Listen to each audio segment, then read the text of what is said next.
Hello! I just had a 10X Owners Lives meeting with Brandon Dawson, Natalie Workman, and Buck Weiss. I'm Ria, and here are my 50 lessons learned. Lesson 1.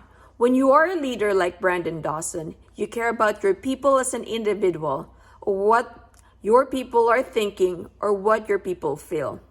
The current model of several businesses is very much set to not to care who you are as an individual, and you often hear employees say, "I feel like I'm just another ticket." Lesson 2.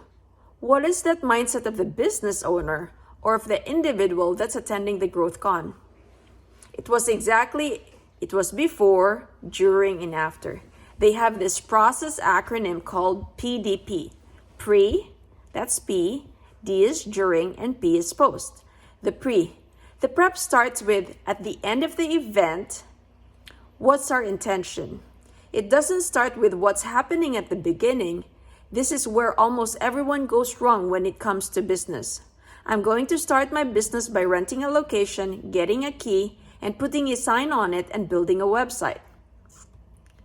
What we need to do when we start something, we need to do it with what's the end result, what's the big objective, what's the big goal, what's the big BHAG, the big, hairy, audacious goal, because that will bring us into the present moment.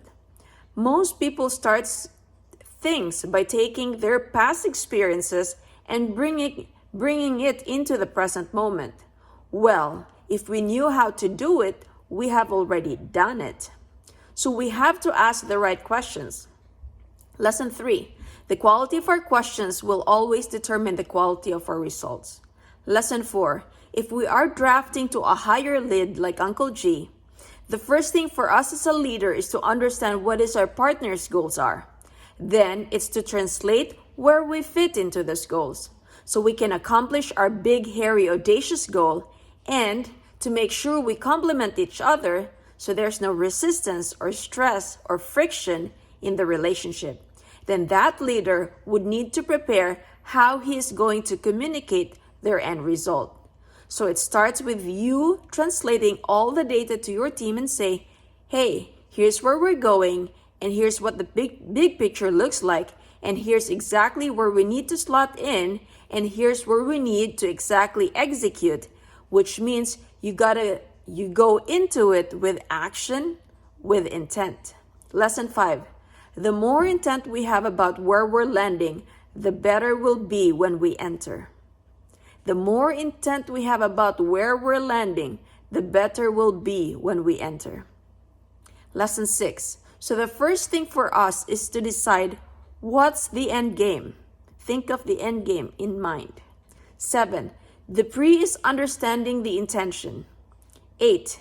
You have to inspire and you have to be inspired. It is the job of a leader to inspire. It is the job of a leader to go get inspired, because you have to transfer that to other people, and it's hard to be the leader. 9. So as a leader, you have to go get that inspiration somewhere else. Lesson 10. You as a leader is obligated to get it somewhere else, because if you don't have it, you're not giving it. Lesson 11. The confusion people have when they say they're sad or disappointed or mad or upset or can't find good people, it's because they are the direct representation of that to others. You give what you get. So when you're getting it, it is what you're giving. It is the law of mirror by John Maxwell. Lesson 12. So we need to ask ourselves a question when we look in the mirror. What do we want to see back? And then project that into the mirror. That's what's called intentionality. What do we want to see back and project that into the mirror? Lesson 13. Now, if we are looking in the mirror and we see things we do not like, it takes a big person to admit that the reflection in the mirror, that person generated that. Lesson 14. So the end result is yes, inspiration. The leader needs to give that to his people, not just in fun, but the leader needs to give it to his people in education, about what is possible, what can happen. Lesson 15, 6 words. First word is inspiration. Second word is discipline. The discipline is, how does the leader want his people to see him? How does the leader want others to perceive him? How does the leader want others to connect with him? Third word, accountability. Accountability is if I set targets going in there, then you can say, am I doing my part in that engagement? So you have to have that goal. So the intentionality is, yes, you show up, have a great time, but be intentional about how you're being the best version of yourself and connecting with others. Do the things that you need to. Be at the meetings, take note, connect with people, be inquisitive. Number 16, the quality of your questions will always determine the outcome. Find out as much as you can about people and connect. Don't feel like you need to present yourself. If they're interested enough in you, if you're asking about them, they're going to ask about you. Lesson 17. It's what it's called law of reciprocation. What goes around comes around. If you expect it before you give it, you will not get it. Alignment. This is the fourth word, alignment. What's the alignment? I want to live aligned with people I can do things with. I can impact. Who can impact me? I can build relationships. Pick your targets. Who do I want to connect with? Who is exuding the energy that you want? 18th lesson. Me leadership is how you become a great leader. If you can do it for yourself, you want to do it for others. The fifth word is transparency. Transparency is the fifth word. It's being honest and open with people. Don't come across vague and try to be a big deal. Sixth word is results. If you don't get results, then nothing else matters. What are you coming into with? You got to know what your results need to be. And for those of us building businesses to see what we get at that end each year, that's not intentional. Lesson 19. We got to know what our results are and the reason that almost all business owners struggle and the reason their teams struggle helping them. So if we have a people issue, it's because we have an issue. Lesson 20. Everyone is uncertain and unclear about where they're going, and therefore those 6 words cannot exist because there's no capacity for awareness or understanding. Lesson 21. A confused mind will find mediocrity. A confused mind will find mediocrity. Lesson 22. Your job as a leader is to make sure that you do not create a confused mind. Lesson 23. If you are asked a direct question and there's a hesitation or pause on your part, it's because you're uncertain. Lesson 24. What killed the cat was not being in the road. What killed the cat was uncertain which direction to run. Lesson 25. A question. How do you create the culture in your business so that you can keep your team inspired? This is what Brandon said. When people say I have a people issue, the first thing they have to understand is that I have an issue in general. I have an issue in general, like people issue. What does that mean? I can never find good people. Well, you got a people issue. The issue is not that there are good people out there. The issue is you got to understand that. Having remarkable people means you need to be a remarkable person. And that's the issue. You have to own that as a leader. Lesson 26. Because finding that and creating that in your culture means you have to find, attract, develop, align, and retain. These are the 5 steps to that great culture. Find, attract, develop, align, and retain. And if you cannot execute to those 5 steps, you got problems. Lesson 27. Because what happens is your business starts churning people. And when businesses are growing and scaling, there's intrinsic knowledge that gets had. by people that are doing something over and over and over. And as you grow, you become interdependent on those people. But a lot of business owners fail to recognize the significance of that interdependability. And so those people move out, and then you bring new people in. And they're like, okay, well, how do I do this? And that person that was there doing it before might not have known why they were doing it. They were just doing it. The persons that's hiring that person, the HR person, depending on how big, doesn't know how to do that job. So all of a sudden, you take a person who filled out an application based on the 12 bullet points on a job description. Lesson 28. Big corporations that are struggling, first thing Brandon does is he go grab some random job descriptions of recent hires. So he will go into the HR department and he will say, what are the 5 most important positions you've hired within the organization? They'll give them to him and he will say, I can see that posting. And can I see the resume? Great. And I ask the HR person, and if you were to take that posting that has 8 or 9 things or 10 things listed, can you circle for me the 3 things in priority?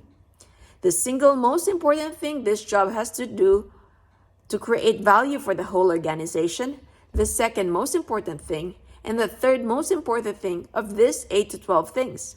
And the HR person's like, well, they're all important. So they're equally weighted, all important? They're like, yeah. And you say, okay, thank you. They'll circle a few. Then I'll go to whoever the leader is that needed that position placed, give the same job description without my circles on. I'll say, can you tell me what are the 1, 2, and 3 in order? And they'll give me 3, and then I go to the person they hired and I'll say, when you took the job, what did they tell you was the 3 most important things? Any guesses at those times when they all said the same thing? Never.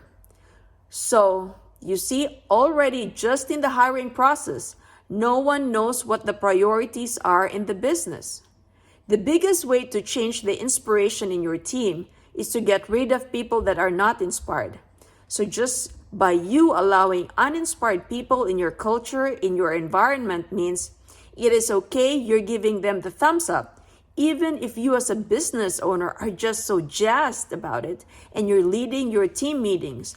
But you're letting that person who is most likely a top performer, they're your best salesperson, they're your best marketer, you're codependent on this team member. Maybe they've been with you for a long time, but they're not inspired. As soon as you start taking it seriously that they cannot have the energy in the environment, and you have to either address it or get rid of it, all of a sudden the team will take you seriously, that you're actually inspired by your goals and the things that you can possibly achieve. Lesson 29. So the hiring process is a big fix. And normally that's a 3 to 6 month transition of team members getting out. But you have to get them out in order to bring inspiration back into the environment and show your people that you are serious about this. Lesson 30. Ultimately, when your employees are seeing that, you're willing to allow uninspired, non-contributing people to exist in their environment, your culture is going to shift fast because they then perceive that you as a business owner are not serious about whatever your mission, vision, and values are. And you're certainly not serious about helping your team succeed, because if you were, you wouldn't allow a sack of rocks that everybody has to carry around exist in your organization. Lesson 31. The first part of hanging a remarkable culture is choosing to have a remarkable culture. The first part of having a remarkable culture is choosing to have a remarkable culture. Lesson 32. What are some of the keys to increase our sales, especially in times like COVID? Grant Cardone is the king of sales. The magic behind Uncle G is, if you master what Grant teaches, it's not just sales. It's the ability to increase your human capacity to be better at all you do. Because what makes people better in all they do is their ability to communicate and connect. And if I don't learn to communicate and connect, then you won't want to do business with me. So master what's taught in Cardone U. It's a human development tool. Brandon needs every single person that represents the brand to always be at their best. So if one of you miss a payment, they don't call you and say, "Where's your payment?" They call you and say, "What can we do to help you? Is there something we should be aware of?" Because they understand the highest priority is the relationship that we build. So how do we increase sales? It's not by calling customer during COVID that how do we sell you more or how do you buy more? Instead, we call and say, "Look, we've been working together or we haven't yet worked together. I know it's a tough time. What are the things I can do to help you generate more sales for you? And how can I participate in that with you?" 33rd lesson, give a hand before you ask for one. Lesson 34, the people Brandon loves to do business with are the people who understand the law of exchange. Not take, but the law of exchange. Lesson 35, how is it that we help people do so much more better? By learning these skill sets to communicate their value propositions and learning the skill set to ask the right questions so that someone can come to the conclusion that you're somebody they want to work with. And if you can teach that to people, you're going to do a lot more business. Lesson 36, the quality of your questions determine the quality of your results. Lesson 37, what is the science behind asking great questions? If you put your thinking cap on, what's the best questions you can come up with? And why do I ask my team members that question? What is Brandon looking for? What's one of these 6 words? Answer, transparency. Brandon wants to know how his people think, especially under pressure. You think that's a good thing to know about your team? So when somebody says to him and say, I don't know, and Brandon would say, well, what would let you know? Or, oh, I'm thinking this. Brandon would say, how much thought did you actually put into that? Or he would say, well, I think we should do this. And Brandon would say, on a scale of 1 to 10, 10 fully locked, loaded, and fully committed are you? How fully committed are you? Because by asking, it puts the responsibility back on the other person instead of you. 38th lesson, the Harvard study, the monkey. They talked about the monkey. Your team, when they walk in, it's like visual. That's never let me, your team, when they come in to meet with you throughout the day, they have this monkey on their back, and when they meet you with the expectation is they are taking the monkey off their back and they're putting it on your office or your desk. So at the end of the day, all of a sudden, what do you have? A bunch of monkeys all over, and you're not actually getting to things that are important to you. Lesson 39. When you ask somebody a question, you're not saying, I'm going to solve your problem. You're asking them to figure it out. Okay, how would I figure this out? You're asking them to put themselves in the position of taking full responsibility for the client's issue, or the marketing problem, or the sale issue.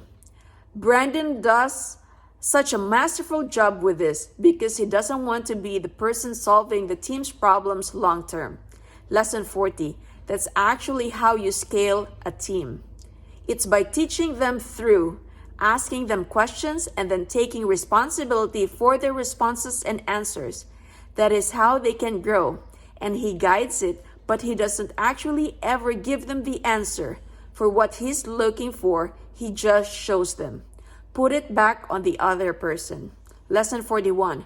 If you have several employees in your company and there's a problem, have the team offer 3 solutions for those problems. 3 solutions.